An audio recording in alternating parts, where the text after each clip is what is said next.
Hi, I'm Corey, and I'm inspired by pollinators.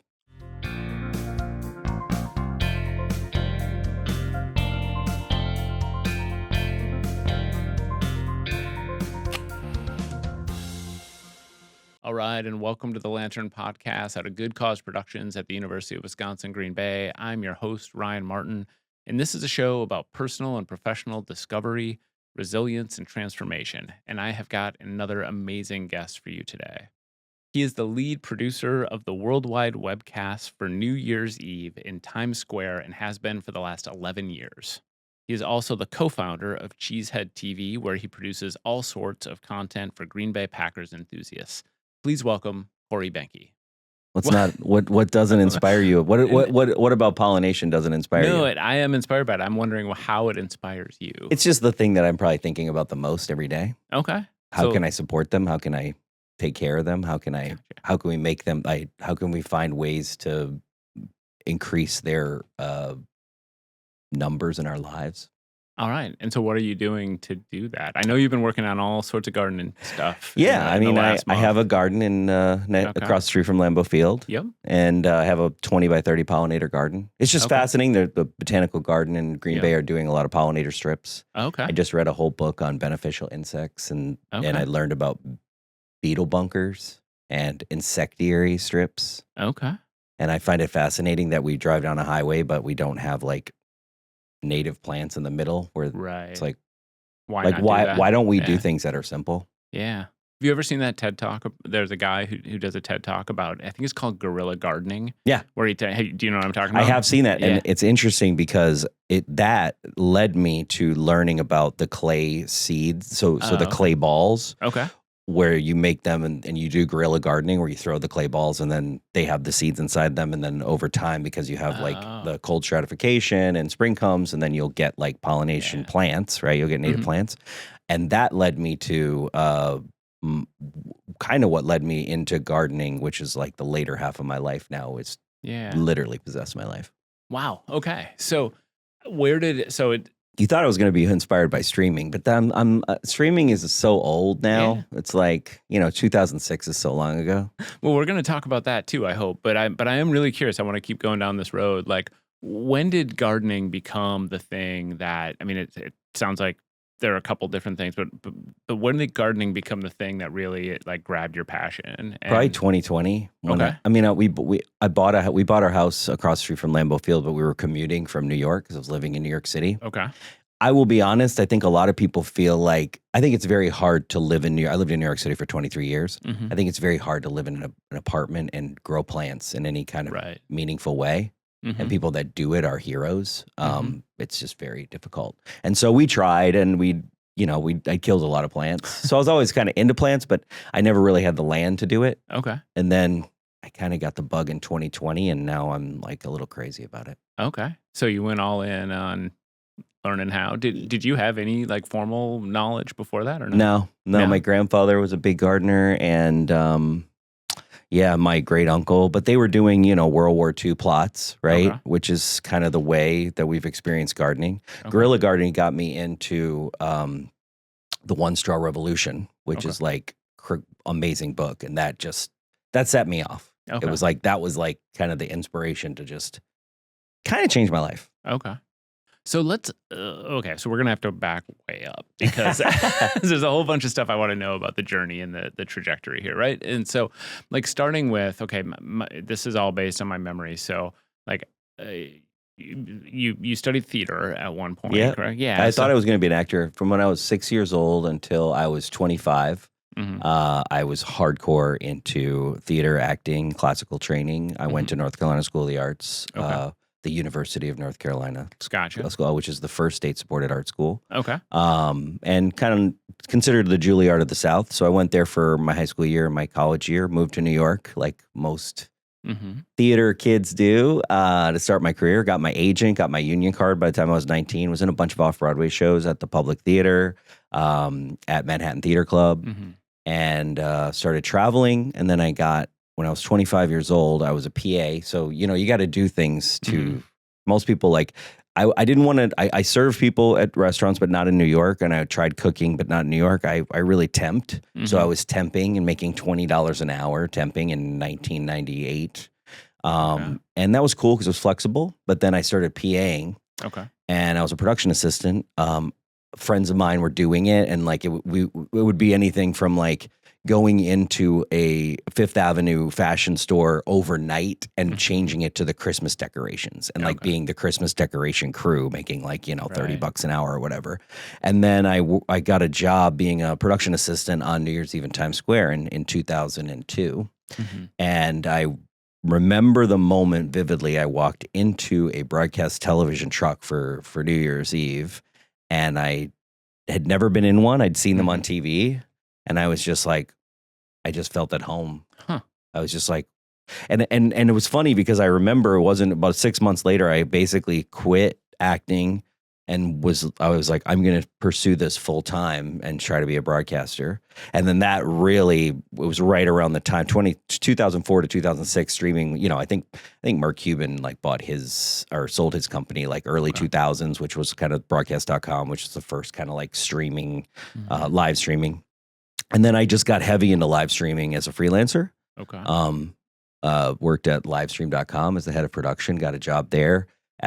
Before they sold to Vimeo, I didn't really want to move to Brooklyn, which is funny because our office for LiveX is in Brooklyn now, which is kind of hilarious. And so I was in Hudson Yards and I was like, okay, I'm going to start a company. I was in bed and I was like reading the New York Times and I was looking at SpaceX and I was like, oh, that's kind of cool. And I looked and LiveX was still available on GoDaddy. So I was like, all right, name the company LiveX. I had a non-compete from Livestream. Okay. So I couldn't. I was just going take to any ask clients. about a live stream. They tried to take New Year's from me, which I had brought Livestream to New Year's Eve. Like I had created the webcast. And then, I signed a 10-year lease on a 1,500 square foot office space on the second floor for $6,000 a month with no clients. No money really. I mean, I had some dollars, but I wasn't like broke, but and then LiveX was formed. All right. Within 3 months, we were pretty much profitable, and we slowly grew. We got Daily Burn was a big client early on, and then Cheddar was a big one, which a lot of people know from gas stations. When they fill up their gas, they see their Cheddar, and I helped them. We installed their entire studio on the floor of the New York Stock Exchange.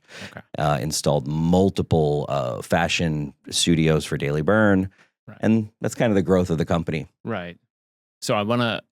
First thing I want to tell So that was like the story, right? Yeah. That was like the journey to at least LiveX, right? Yeah, and I want to talk more about it, but I also want to acknowledge that you built this studio, right? That your team built. Well, I didn't personally build it. No. But you're the one who walked in here and told me what I needed and then brought your crew in who are here. And so like this is a LiveX production. Yeah. Too. Yeah.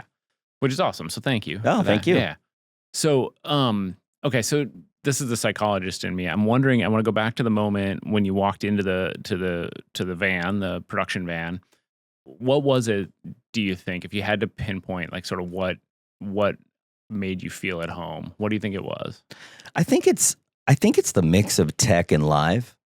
Okay. I was really all about the craft of acting. And if there wasn't a part for me in a role like in high school, then I would be the lighting designer. Also, I had a SureTrade account when I was a college freshman, which just to date us, like when I was growing, like no one in my class had a computer. I was the only one. Okay. Now, it didn't mean they weren't there. It's just they weren't nerds like I was, right? And so like I had a SureTrade account. I was just very technical always. And I think a truck allowed me to go, hey, I always like, when I went to events, I always, not anymore, which is really funny because I'm kind of over it. I'm kind of over events. Just I think it's the jaded producer in me, which I've been struggling to fight against. And I tell people to fight against, try to. But when I was a kid, I'd be like, I would see the event and then I would like look backstage and I would just want to know how they did it and how everything was and who the people were. So it kind of all came together for me where it was like, oh, here is this live thing. And you know, what's funny is Broadway stage managers, there is a very high correlation of people that are really good at theater production, acting, stagehands, audio, whatever, live sound, live lighting. that translates, especially in New York, to broadcasters. Okay. There are a ton. If you look at a ton of broadcasters, they have theater experience, a lot of them, right? And it makes sense. Like, look at like something like SNL, right? Or anything that's live. It's like, I always say, like, the same thing with theater. You have to, the show's going to start at 8:04 on Broadway, 8:05. Same thing with live streaming. It's like, it's going to start at this time. And I always knew that I had a kind of a special skill at like supporting something that allows it to start on time. If that makes sense. Yeah. Well, I think what I'm hearing too, there are two things about that story that jumped out at me. Like, one is there's like a boldness and a willingness to take risks, right? I mean, you everything you're saying about, well, I didn't have much money and I went and bought a place and I had 0 clients or whatever. I was willing to do that. Like, there's a boldness there. There's a willing to take risks there. I mean, I didn't really have a choice. Okay. Because I knew I didn't want to be at live stream, and I knew I didn't want to work for anybody. Right. Okay. There we go. Like, there we go. It's funny, like, when you ask me, like, who do I hope I inspire? I know part of this podcast is, and like, honestly, entrepreneurs. And when I say entrepreneurs, I do not mean startups that get VC money. Right. Really, I'm talking about bootstrappers. Right. People who are like, I'm good at hair, I should start a salon. Right. I'm good at this. Once you identify your skill and going after it, I think, I think it's a risk. Yeah. But I think the funny thing is when you do stuff like that, you realize that it's better to take the risk. Right. It's always better to take the risk. I mean, it sounds like a big part of what allowed you to do that is that you didn't like the alternative, right? The alternatives sounded scarier. I was like, I was head of production at this place. Do I want to be head of production at Time Warner? No. And I knew I didn't want to work for a broadcaster because I'd worked for all of them as a freelancer. And I knew I just didn't want to be in like this slog of a machine. Right. Just me personally, right? I had an idea. And when I was at Livestream, because we were kind of, when livestream.com happened, a lot of people don't realize this, but like Twitch, so Twitch was Justin TV. So when I was at Livestream, it was Livestream, Ustream, and Twitch competing. We had 9,000 customers. We had 4,000 customers more than Justin TV, which became Twitch. What was funny is we had Minecraft. We had the founder of Minecraft on livestream.com, and it was our CEO that decided not to pivot to games. He wanted to keep going on to live conferences and live events, right? And Justin TV did a hard pivot into gaming. And what's crazy is the sale valuation on all 3 companies when they eventually sold. So Justin TV, Twitch famously sold for $1 billion. Ustream sold for $200 million to IBM which became Watson, which became Watson Media, which is now trash. And then Livestream sold for 20 million to Vimeo. And then Vimeo, they still famously do not know what to do with it. But the reason I bring that up is that literally all 3 technology stacks were virtually identical. So that opened my eyes to be like, holy crap, like it doesn't matter the tech you build.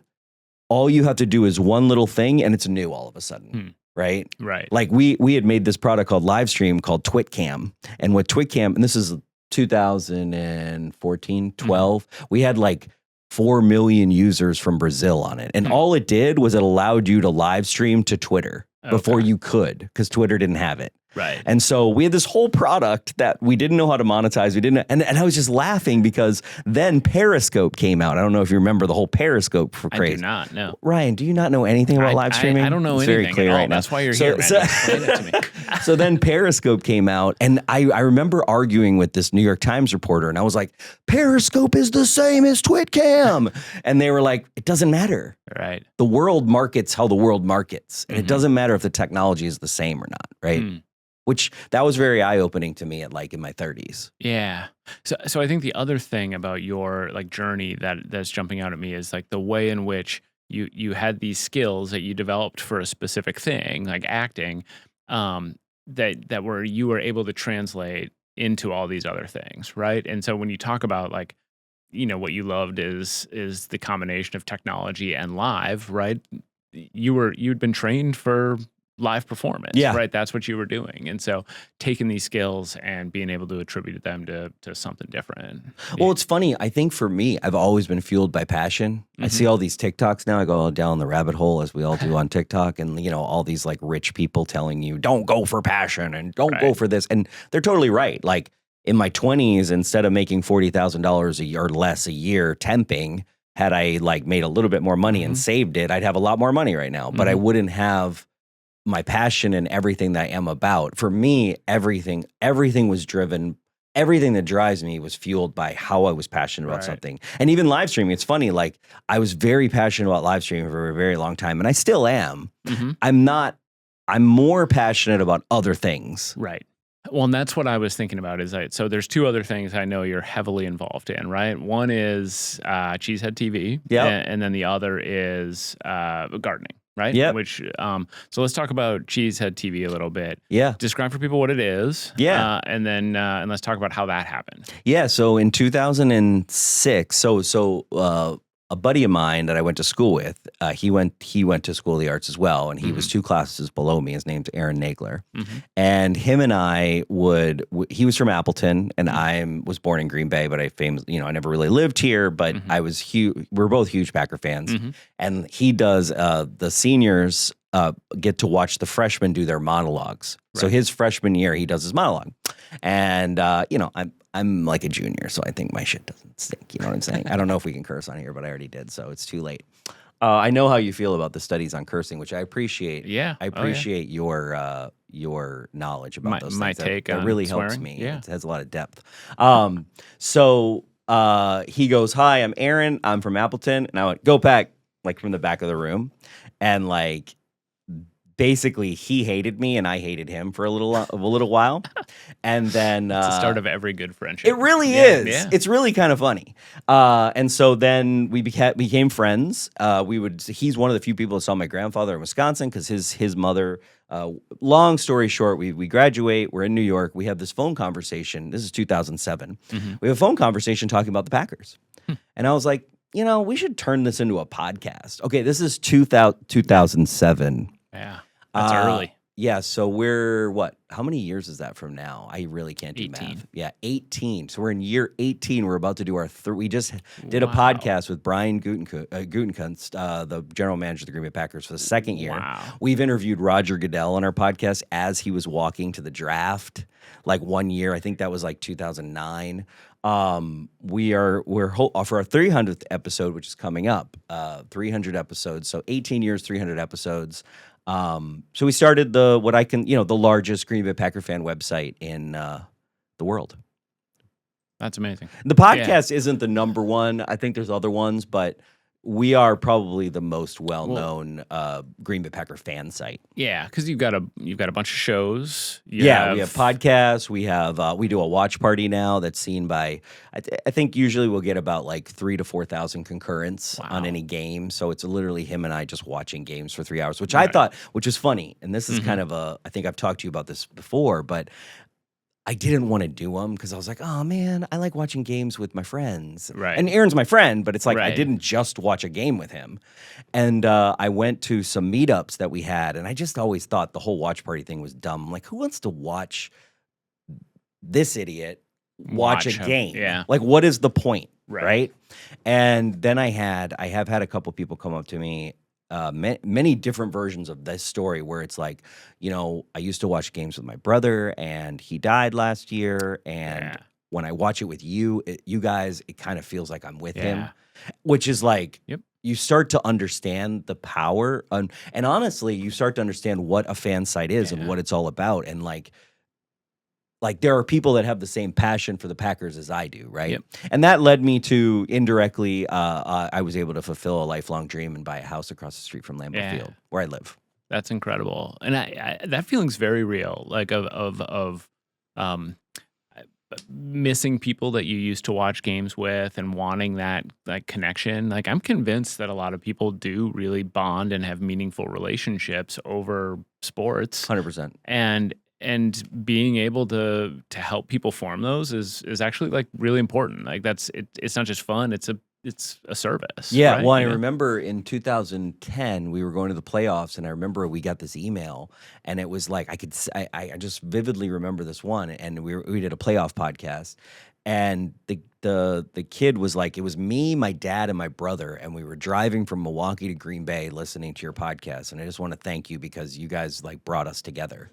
And so it's like It's crazy when you think about stuff like that. Or there's people that have literally listened or watched every one of our podcasts. Like, we definitely have a community, and it took me a long time. It took me almost 15 years to realize what Cheesehead TV is and what it means and what its ethos is. What's the point? It took me that long. Like, I think that goes to, like, I'm stubborn and relentless and I'm passionate regardless of if I know why. Right. And I think that's what that community piece is super, super important. And it's something that I think about a lot here on campus, about the importance of community and the importance of belongingness. And to your point about sports, so it's not football, but my son and I have really bonded over the last 2 years around basketball. And it's like, it's a thing that we talk about regularly. Like, it gives us all sorts of good reasons to share stories with one another or whatever. And so I think that side of sports can be a little bit underrated. And it doesn't have to be sports. There's a billion other things that you can any interests. But this is a thing that's kind of happening in the world that you can like that is shared, especially because so many things that we used to share, we don't anymore. Like, so much TV used to be a thing, like, those water cooler moments. Those don't exist in the same way anymore because people don't watch TV at the same time anymore. But sports is always current. There's always something happening that way. Yeah, it happens on time. Yeah. And Cheesehead TV, I mean, honestly, like, we've been profitable the last 3 or 4 years. We went on our own finally. We were under the umbrella of LiveX for a little bit. Long story.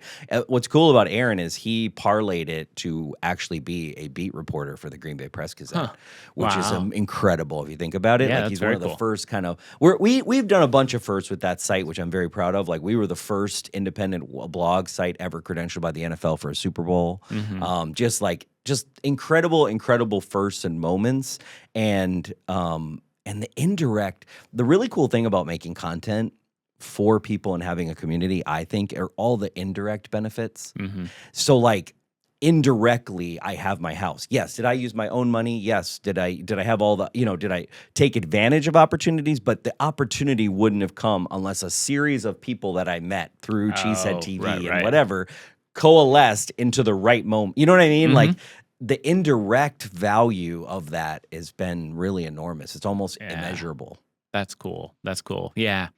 So I want to circle back to pollinators, right? Which is where we started. And I always try to predict what people are going to say when I as an answer to that question. You off? I was not expecting pollinators to be your answer, but so this is of your passions. This one's probably the most recent, right? So talk me. You shared a little bit about kind of how you got started in this, but let's talk a little bit about what you're trying to do right now around pollinators and around gardening. Yeah, I mean, I don't know what it is. I just got addicted to plants. I've seen this on TikTok. I've seen this other places. It's like, the more I learn, plants are one of these things that we don't really think about. We take for granted. And then you start to dig into plants and you realize, this as a doctor, right? That you know this, like, inherently. Like, you get into a subject and you realize how deep it is and how no one really knows anything. Like, there's been all these things, but we actually don't know. And, like, no one's done studies on, like, hey, and all of the vast culture and knowledge we've lost because of what happened when we came over to North America, and everything that happened to Native people, and, like, it's insane, right? And all the misinformation that's out there. But what I've really focused on is I went to, in 2022, I decided to become a master gardener with the UW Extension program. Okay, because I felt like, hey, I'm gonna, quote unquote, go back to school, kind of.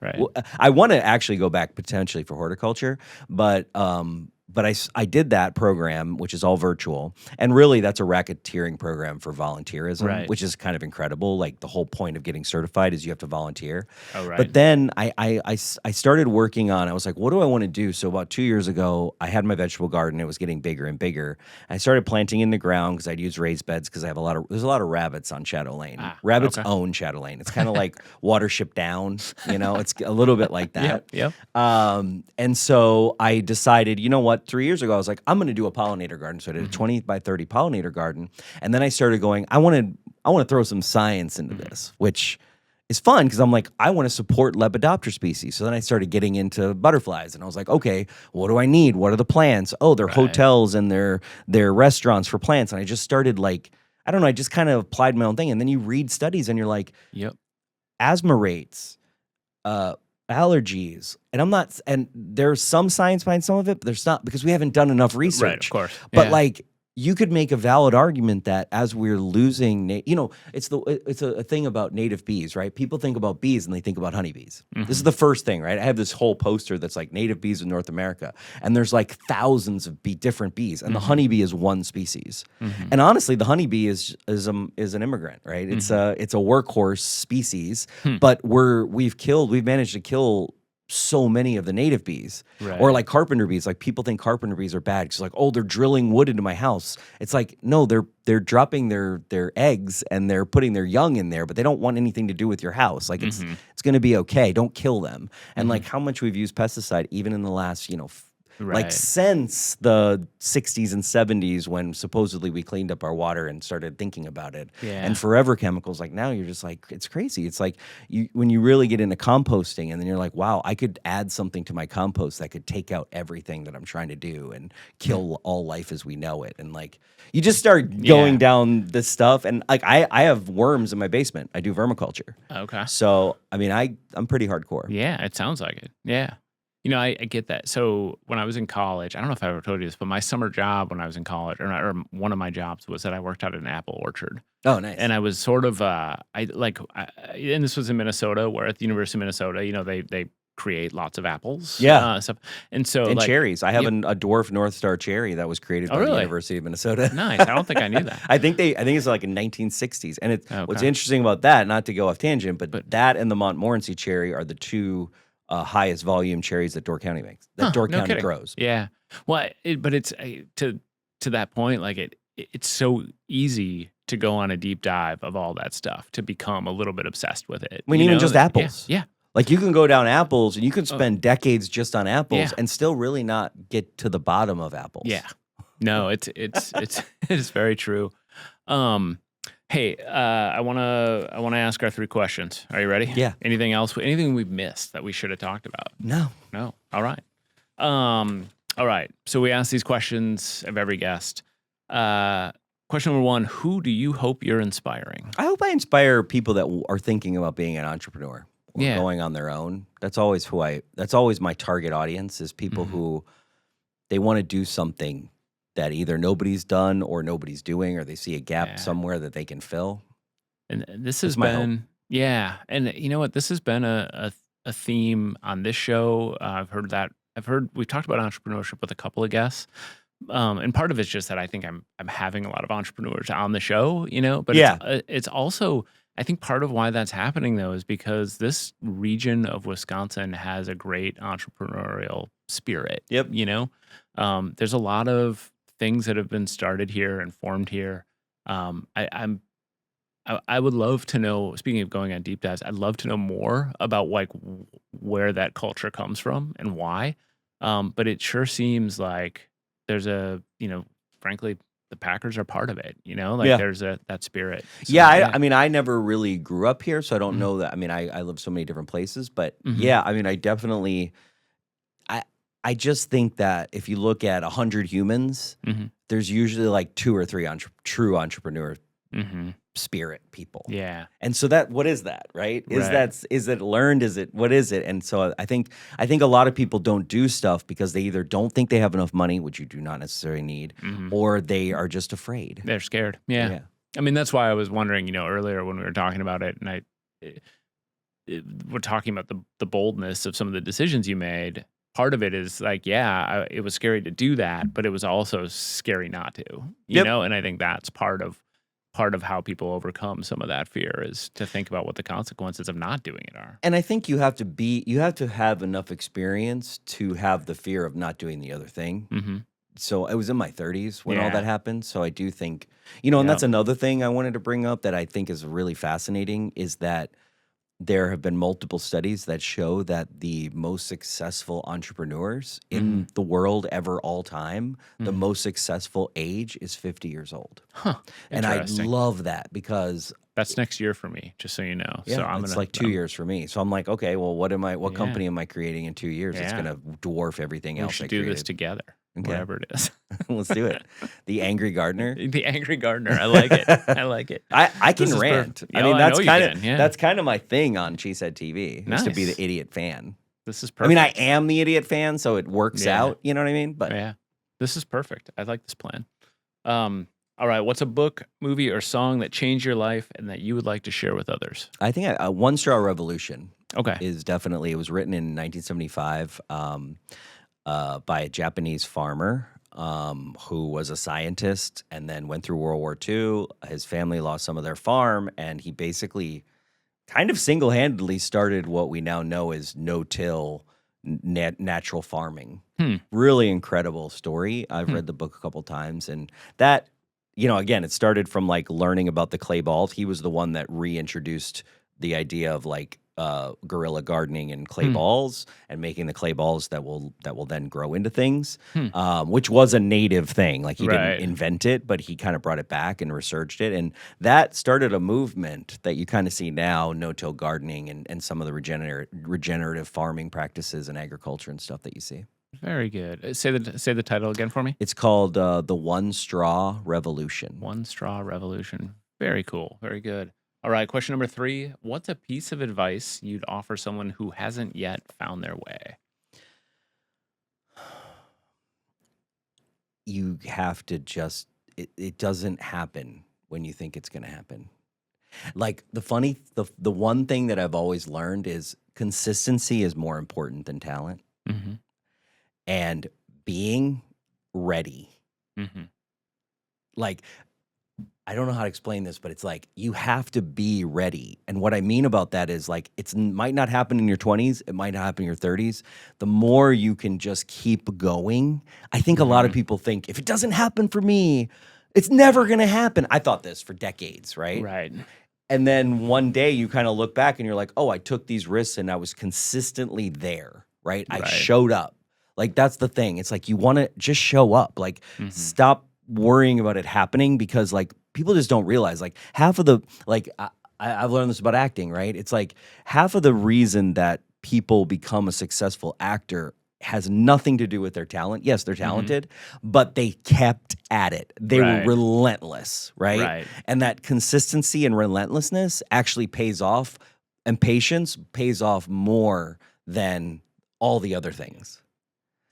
So it's like if you're like, oh man, it hasn't happened for me yet. It's like, just keep going. Yeah, I've been thinking about this. I've my son is really interested in playing sports at the college level, right? He's young, he's 13, but he's thinking about that a lot. And so I've been following a lot of, people kind of offering advice to kids who want to play D1 athletics. And one of the messages is like, it isn't necessarily talent. It's being tenacious. It's continuing to stick with it. It's being ready when the opportunity presents itself and then showing up. And so, that's a pretty firm timeline, right? I mean, you have like a short window there when it comes to college sports, but to your point, I mean, that same message is true for a lot of life. It's be ready, stay at it, stick with it, and keep pushing. I mean, I was terrible. I remember we had moved to North Carolina and I wanted to do basketball. And, everybody knows now, like, if you want to do basketball as a kid, like now there's like, you got to do all the different, I mean, you are in basketball, right? And I'm like, I played with my dad outside, and like I tried out for 6th grade, Apex Middle School, and I almost made the team because of I was the most tenacious. I was the most I was just a gritty kid who was like, I will do whatever it takes.